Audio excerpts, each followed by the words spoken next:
welcome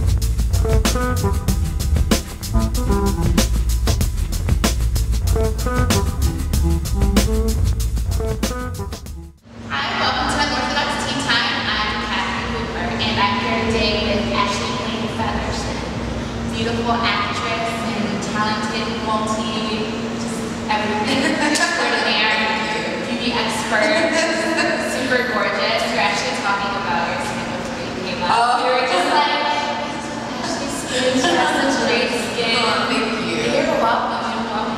So thank you again for coming and talking with us and doing everything like that. I'm happy to be here. You guys are great. Thank you, thank you. So I know you've been in LA for a while. Yeah. And you moved here after you finished at Howard. Yeah, like 8 months after. Really? Yeah. Really? I graduated and like came right out here. Oh my goodness. So like what drove you to move to LA right after you graduated? Well, I was always, like since I was a little girl, like little, like since I could, you know, you're in school in kindergarten or first grade, the teacher's like, what are you going to be when you grow up? Yeah. I was saying an actress and I was saying that I wanted to move to LA. So for me, it wasn't like I had this epiphany when I was like 20 years old or something like that. It was literally my whole life I've been leading up to moving to Los Angeles. But after I graduated from Howard and got my degree in musical theater, I was like, I just was literally just trying to save up a little bit of money so I could come out here. But if I could, I would have just moved, like literally graduated and moved the next day. But yeah, so I want to say that there was like some like golden moment, but literally I knew I was going to move to LA my whole life. That's awesome. Yeah. That's awesome. So you said you went to Howard, you studied musical theater there, Yeah. and of course, as many people know, like Howard has this rich history, especially in the African American community. Totally. There have been some really great performers that Yeah. graduated from Howard. Yes, I'm the best. Yeah. So how do you just like? How was your time at Howard and studying musical theater, and just like that whole legacy that kind of is over the school?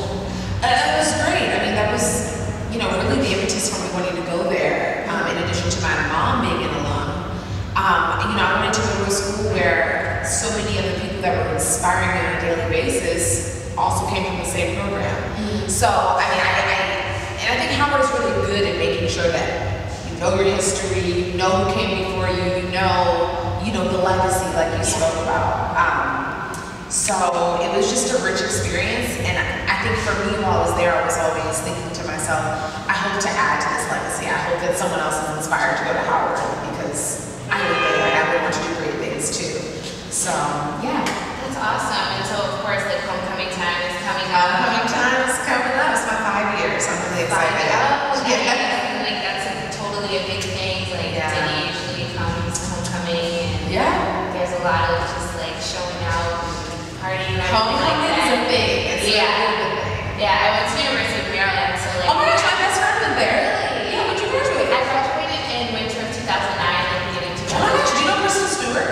I know of her. Oh my god, that's my best friend. Really? It's 8th grade. Are you serious? Shout out to Crystal. Small world, Crystal.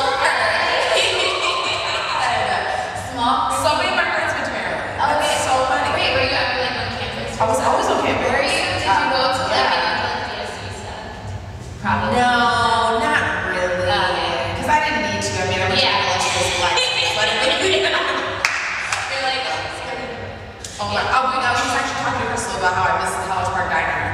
We used to go after like clubbing all night. Yeah. We used to get the T-bone steak. Okay. She was just talking, so I was like reminiscing on that. oh my goodness, yes. TP Diner is kind of like, I'm sure Oh, it's man. terrible, but. I know now I probably couldn't stomach it, but then, I mean, we ate it every weekend. Yeah, it was so good. That's crazy. I actually stole a bottle of ketchup from there once. Really? I was- So now you're a thief. Yeah, And you're giving it to the whole world. I am. I'm really sorry, TP Diner. Like I said, you guys, a bottle of ketchup. They're looking for you as we They speak. are.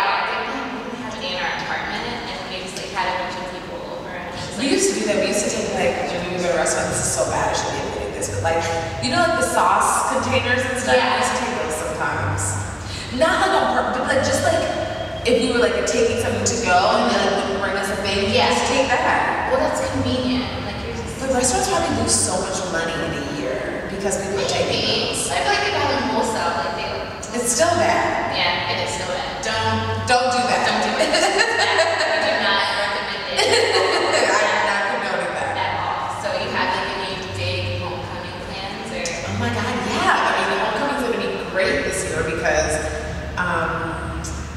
as I mentioned, it's my 5-year. Dear White People comes out the same weekend. Oh my goodness. Yeah. And yeah, so I have a lot of different things I'm planning. I'm participating in something we have in Howard called Howardwood, where they bring back like Howard Love that are in entertainment, and we do panels and discussions with students. So I've been lucky enough to be invited back to participate in that. And we're doing some screenings for Dear White People and all sorts of different things. So it'll be fun. That's I awesome. can't wait to see my friends too. I miss my friends. I was in Chicago visiting some friends from school, and I was like, man, you miss your friends from school, you know. But it's nice when we all go off into the world and do our own things, and we get together. It's like so nice to see where we've come so far. Yeah, it makes like your time together that totally. Yeah. That's perfect. So you actually just brought up Dear White People and how that'll be as premiering October 17th in LA, New York, Atlanta, and DC, which happens to also be where I'm from. So it just is amazing. It's kind of a double whammy. And then nationwide on October 24th. Okay, awesome. So tell me a little bit about like working on that. And I followed the project a bit from the beginning, where it was just kind of like, I think like a spec trailer or something like that. Yeah, it was a concept trailer. I mean, Dear White People was just one of the biggest blessings in my life. And not only just because, you know, it's just a blessing to work on a project that you're passionate about and that's impactful and really inspires others to create awesome work, but just the experience I had and the friends that I've gained from working on that film is just invaluable. But yeah, we shot last summer and in Minneapolis, and it was like the best 5-6 weeks of my life. Literally, we just had a blast. We all really bonded, and we made this awesome film that's coming out, and that there's so much buzz around. And it's just been a really cool experience because it's nice to know that there's so much buzz around it, because people can see how much hard work has gone into it. They can see that there's a message that's being told, and that this is a story that really is. I can think of a better time for Dear White People to come out. Yeah, I really can. It's super crazy how things are aligned that way. Yeah, exactly. And the team that you worked with on Dear White People, like you've actually worked with Lena and Justin. We all are. Yeah, we are always working together. We like to call ourselves the resurgence, because we feel like we're bringing it back. That people are bringing back what for a little while seems to have been lost. You know what I mean? With like-minded people working together, like kind of like Spike Lee. What Spike Lee did. You know, I think people used to complain a bit about like, oh man, like when you watch Spike films, like it seems like it's all the same people, or like he always used the same DP or the same, sound guy or whatever. But it's like that's what you do. You have like your group of people that you guys are all working towards a common goal. Then we all work together because we all believe in each other's work, and we all pour into each other and help each other and support each other.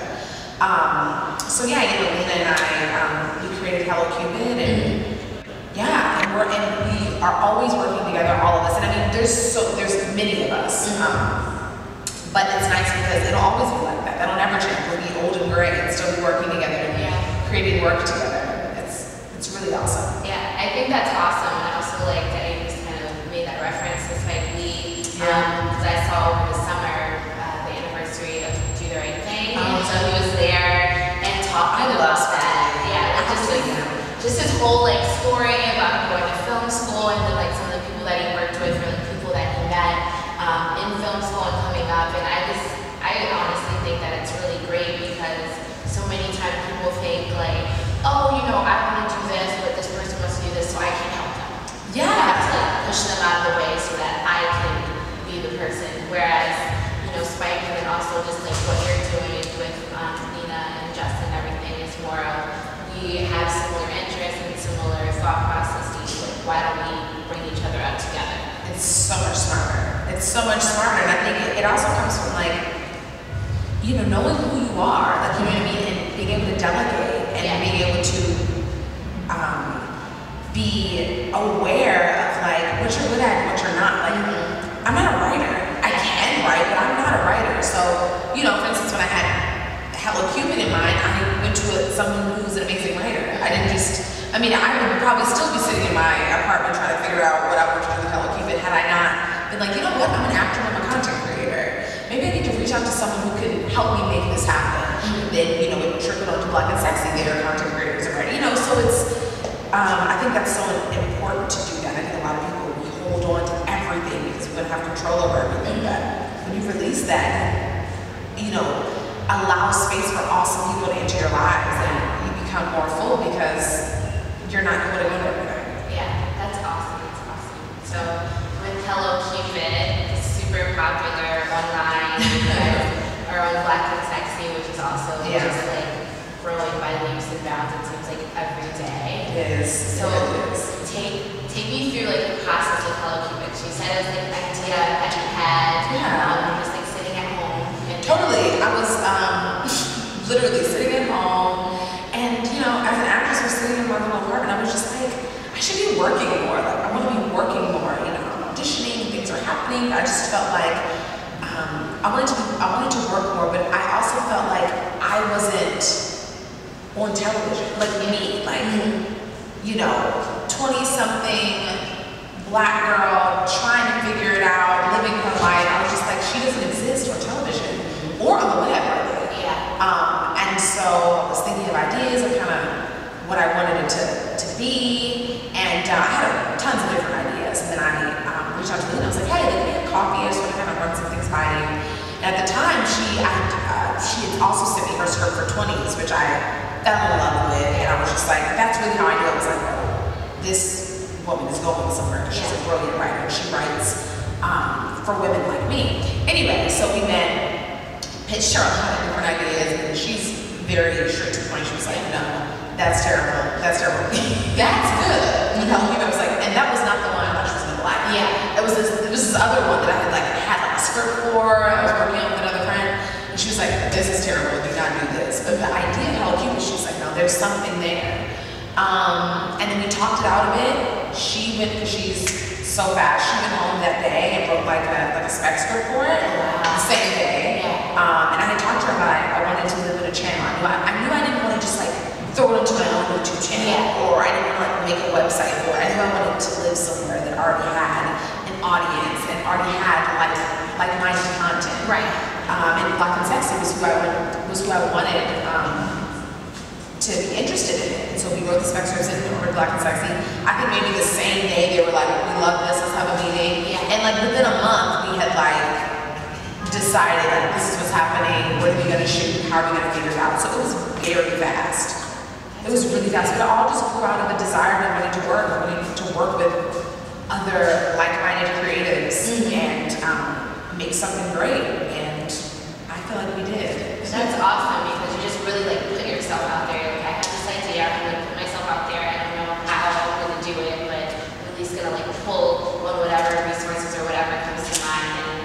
And it's really great to see how like your fans of the show have fans. You guys have such crazy fans. We're super behind one episode. It did. Oh my goodness. My phone is blowing up. Oh my goodness. So now I know what I'm gonna be doing tonight. Instead of going out, I'm gonna get myself caught up. Get some friends together, get everyone together, and watch the finale, because it's been a crazy season. Thank you for watching. Of course. There's one question that I always like to ask guests at the end of the interview. And so actually, that is the end. It's been a great time. It's very fast. It's nice to like interview a fellow teachers. Yes. Wait, where are you from? I'm from Baltimore. Oh my gosh, I'm Maryland. Cheers. Yes. I mean, no. Yeah. Where's the accent though? Have you lost that? I don't really ever have a Baltimore accent, and I think that's because my parents aren't from there. Oh, okay. Yeah, so my dad's from North Carolina, My parents live in North Carolina. Where are you in North Carolina? They live in Pikeville, which is outside of Raleigh, which is outside of Hillsborough. Yeah, no, I know where Raleigh is. I have family in like Raleigh, Apex, Charlotte, Okay. Fayetteville, like all of my extended. I know South Carolina. Me too. I'll be going soon. Oh, nice. Perfect. So, again, this is one question I wanted to ask, and I want to know, actually, Blaine Featherson, what makes you unorthodox? What makes me unorthodox is my life. Like, my whole life is unorthodox. You know, especially with me being an actress or a content creator or a performer, I'm doing exactly what everybody tells you not to do.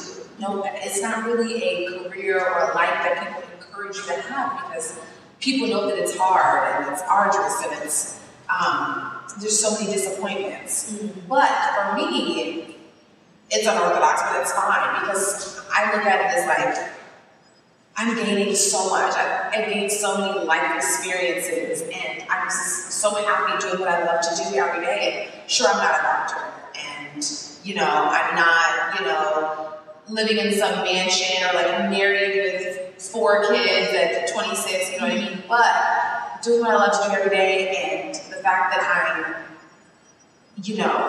fooling the people that thought that I wasn't going to be able to do it, really gives me so much joy. To smile at those people and say, hey, I'm doing it. The job that you were too scared to do, I'm doing it, and I'm making it. So it's really fun. But so yeah, my whole life is unorthodox. Everything about me is unorthodox. Perfect. I love it. So we're gonna cheers to that. Unorthodox tea time. Pinkies up. Yay.